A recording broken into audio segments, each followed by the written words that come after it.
everybody, how's it going? So today is another video, and today I'm going to be looking at, or we're going to be talking about how to put a vintage lens. So how to put a vintage lens on a modern camera DSLR. So let's go talk about that. And then let's also be looking at like why you should, or why would you even want to do this? Because it's like this lens was like made in like the 70s, late 70s, early 80s. And so like why would you want to put this lens on a modern camera? Well, the reason why is because it's like fairly cheap.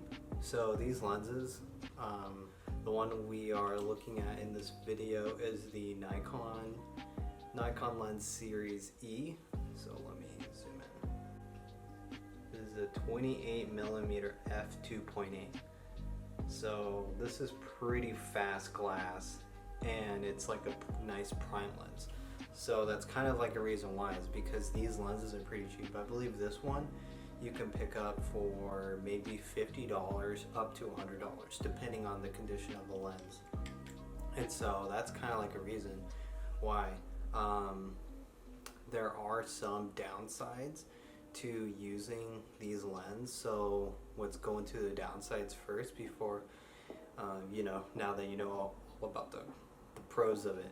So the downsides is that these lenses are all manual. So if you were to put this on to your camera, you're not going to be able to use autofocus on your camera.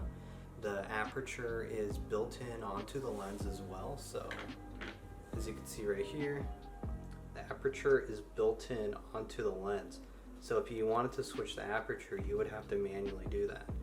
And so that's not usually on our modern DSLRs. You can have your aperture be fixed, or you can have it be more variable, meaning like you can switch, like, depending on the situation. If you go from a light room to a dark room, your aperture would automatically change along with your shutter speed and stuff like that.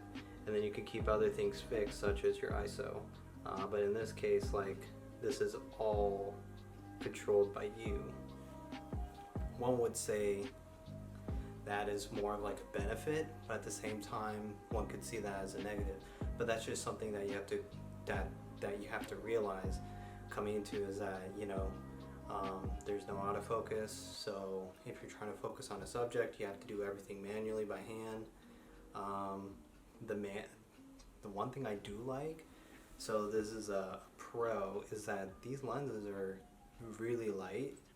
At the same time, the focusing is very smooth compared to, I want to say, like the camera I'm using, or like the 18, the kit lens is like very, I don't know, it's kind of hard to use. It's like you can easily over focus and under focus. So yeah, that's one thing I really do like. So I would say the build quality, I think a lot of people mention that, is like the build quality of the lens. It's really well made. There's a lot of metal. So this thing is like kind of like built like a tank. If you were to drop it, I would feel more bad for the floor than the lens itself, just because it's so durable that like I wouldn't be worried if I dropped that. But I'm not going to. But I'm just saying, is like, if I were to drop the lens on this camera, I'd be like, oh yeah, it's probably gonna break, because more than 50% of my lens that I'm using right now is all made out of plastic, versus this is so much metal going on. So yeah. Well, if that swindled you over into thinking like, okay, maybe I gotta pick up some vintage lenses, I'll probably make another video on like where you can find these types of lenses, and then going more in depth about like kind of like a guide. But today I'm going to be focusing on like, how do you put this onto your camera? And so specifically we're looking at old Nikon lens, and we're trying to put this on an EF mount. And so all of Nikon's like vintage lenses are all F mount. So if you're trying to look up like a mount to put onto your camera. I actually bought one in the mail, so I can actually probably put a link to the one that I got, and then you can kind of go from there, you know, to be like, okay, I should be looking for this when I'm Googling it, if that makes sense.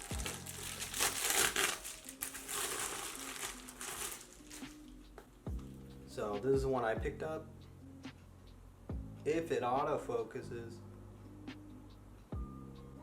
Alright, so this is a Hawage lens mount. So this one is a F mount to Canon EF mount. So this camera right here and the one I'm shooting on are both APC type cameras, so they're not full frame. So that doesn't affect anything. But they are both like EF mount. And so let's actually go try it out.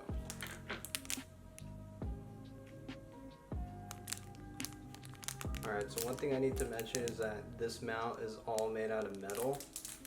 So if the vintage lens that you're looking for has some autofocus type motors, you're going to lose all that ability if you buy this type of lens mount, because this is just a piece of metal.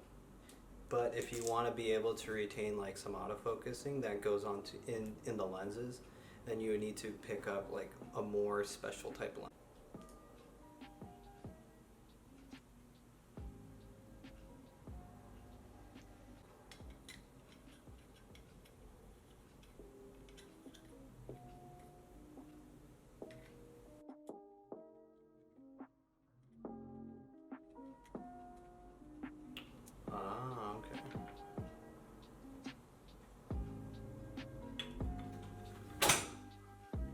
Successfully put it onto this camera. So I don't know, do I have a battery in here?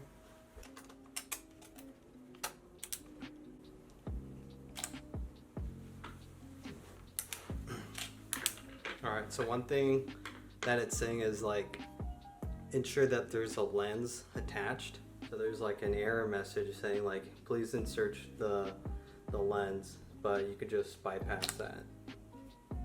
So right now, oh, it's really dark because I have a lens on.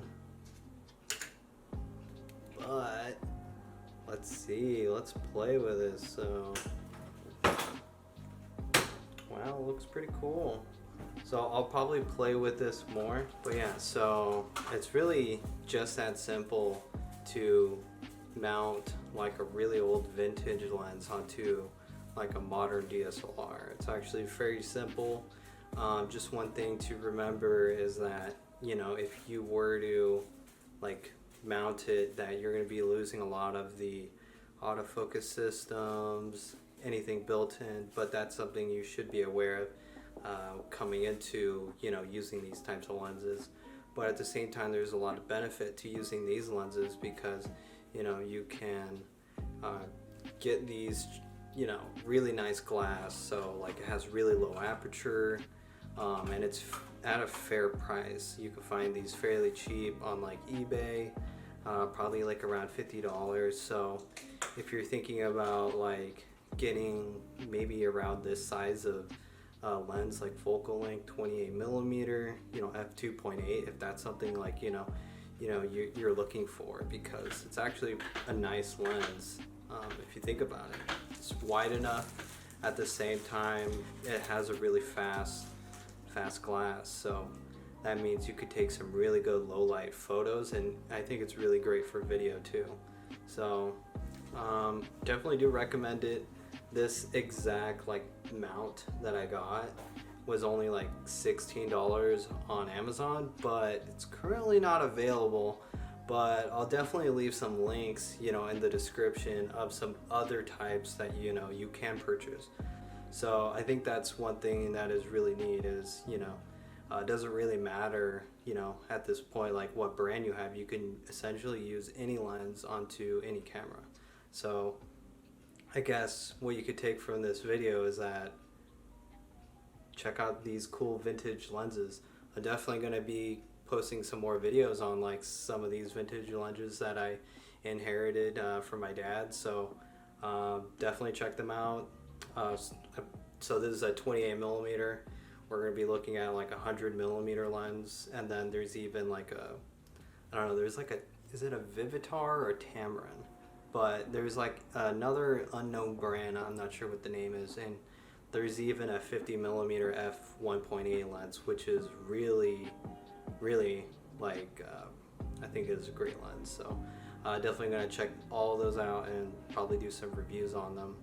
And maybe even do some comparison, because I think it would be cool to compare like a vintage lens to a modern day lens, and then kind of do like a side by side so you can actually visually see the difference between the two. So make sure to smash that like button, comment, and subscribe, and I'll see you guys in the next video. Peace.